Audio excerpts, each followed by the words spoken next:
हाँ जी, तो आज आपका हिंदी में टॉपिक है संज्ञा। तो संज्ञा के बारे में जैसा कि आप लोगों को पहले से भी जानकारी है कि संज्ञा किसे कहते हैं, क्योंकि जब बच्चा तीसरी चौथी क्लास में होता है तो उसे संज्ञा का बोध करवा दिया जाता है। आप विद्यालय में पढ़ते थे तो उस समय भी आपको गुरुजी ने बताया होगा छोटी क्लास में वे संज्ञा किसे कहते हैं, संज्ञा की परिभाषा क्या है।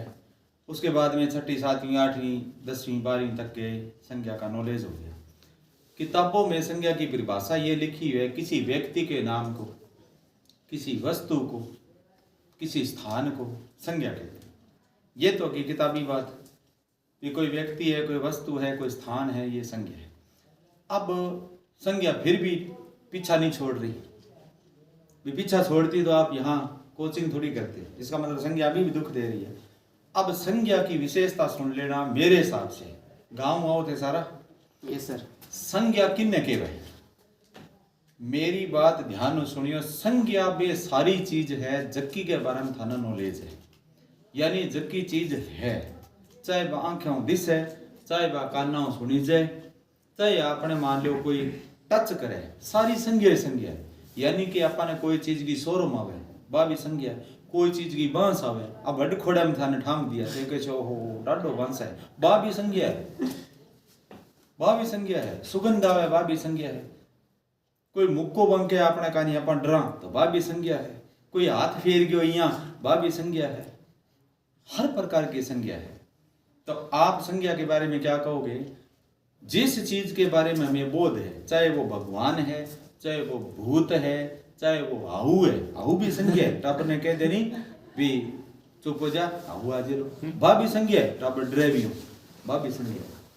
अब ये तो कि बेटा वो बात है कि जिसको संज्ञा नहीं आती बिल्कुल भी, तो उसको तो संज्ञा ऐसे ही बताई जाएगी। संज्ञा वो सारी चीज है जिसका हमें पता है। कुछ संज्ञा ऐसी होती है जिसको अपने पकड़ सकते हैं, कुछ संज्ञा ऐसी होती है जिसको देख भी सकते हैं, कुछ संज्ञा ऐसी होती है जिसको फील किया जा सकता है। और जैसे हवा चलती है, हवा चलती है तो अपने को हवा दिखाई देती है क्या? सिर्फ फील होती है। ठीक है।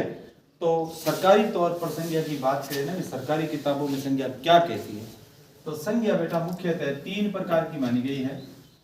एक तो संज्ञा होती है व्यक्तिवाचक, व्यक्तिवाचक संज्ञा। व्यक्तिवाचक संज्ञा की परिभाषा में साथ साथ में बता देता हूं, जो वस्तु अपने आप में एक हो, जो चीज अपने आप में एक हो, चाहे कोई व्यक्ति हो, चाहे वस्तु हो, चाहे स्थान हो, उसके जैसा कोई और ना हो। अब जैसे दिल्ली है, तो दिल्ली क्या चीज है? एक शहर है। कितनी है फिर दिल्ली? अपन कैसे काम भी पिंपरण का परला पास दिल्ली है, या पदमपुर का उरला पास दिल्ली है? दिल्ली तो एक ही है जो भारत की राजधानी है, जो लॉर्ड हार्डिंग्स के कार्यकाल में बनी थी। एक तो ये होगी। दूसरी है बेटा इसके बाद में जातिवाचक संज्ञा। जातिवाचक संज्ञा वो होती है जिसमें अपने ये कहते हैं कि कोई ऐसी चीज, ऐसी वस्तु, ऐसा व्यक्ति जिसके जैसे बहुत सारी हो। जैसे शहर है तो शहर तो बहुत सारी है। जैसे अब फिलहाल अपने सूरतगढ़ में है तो सूरतगढ़ एक शहर है, गंगानगर एक शहर है, अनूपगढ़ एक शहर है, भीलवाड़ा एक शहर है। तो ये शहर शब्द है ना, ये सारे के सारे जातिवाचक है। तो शहर तो बहुत सारी है, नदियां बहुत सारी हैं, पक्षी बहुत सारे हैं, पशु बहुत सारे हैं। तो ये जिसके जैसे और बहुत सारी चीज हो वो क्या होगी? जातिवाचक। अब इसके बाद में तीसरे नंबर की है संज्ञा जिसका नाम है भाववाचक। संज्ञा का नाम है भाववाचक। भाववाचक। अब जो भाववाचक संज्ञा है ना, ये एक ऐसी संज्ञा होती है कि जिसको हम पकड़ नहीं सकते, जिसको खा नहीं सकते, जिसको चख नहीं सकते, वो भाववाचक संज्ञा है। तो भाववाचक में जी हाँ प्रेम। अब प्रेम खाई जाए क्या? अब कह देंगे भी प्रेम तो भाई बड़े बड़े घाटो हो गयो, प्रेम तो मिठो है। ये फील करने की चीज है। दया,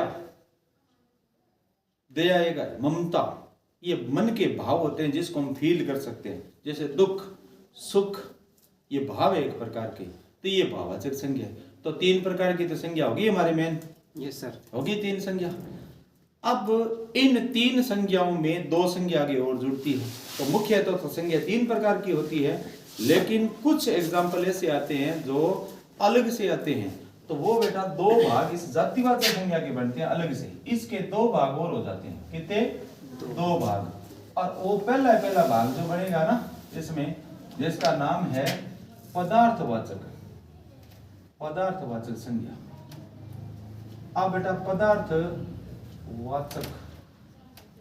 पदार्थवाचक होगी Yes. और एक होती है बेटा इसके अंदर समूहवाचक संज्ञा। समूहवाचक संज्ञा पदार्थवाचक के अंदर तो वो कोई प्राकृतिक चीज होगी, जैसे जमीन में से कोई धातु खोद करके निकाली, या धरती में से पेट्रोल डीजल निकाला, या ट्यूबवेल लगा करके पानी निकाल लिया, पदार्थ है। जैसे सोना जमीन से खोद करके निकाला जाता है, लोहा, पेट्रोल है, डीजल है, सीएनजी गैस वगैरह, ये सारे के सारे पदार्थ ही है। ये पदार्थवाचक कहते हैं, यानी कि जो चीज इंसान ने ना बनाई हो, यानी कि वो नेचुरल हो लेकिन धरती में से निकले, वो पदार्थवाचक है। अब बच गया समूहवाचक। समूहवाचक का मतलब होता है कोई चीज का ग्रुप यानी गुच्छा। जैसे आपसे कह दिया जाए केले, तो एक केला तो लगता ही नहीं है कभी, No, sir. केला में तो गुच्छो ही लगे एडो मोटो। Yes, sir. पिंग पर उसी 50-60 है। अंगूर तो अंगूर ये तो कोई नहीं डाली पर एक ही लगे को, No, sir. बोरिया थोड़ी है बेके करके लगा, अंगूर में गुच्छो लगे। और एक आप लिख दो मधुमक्खी।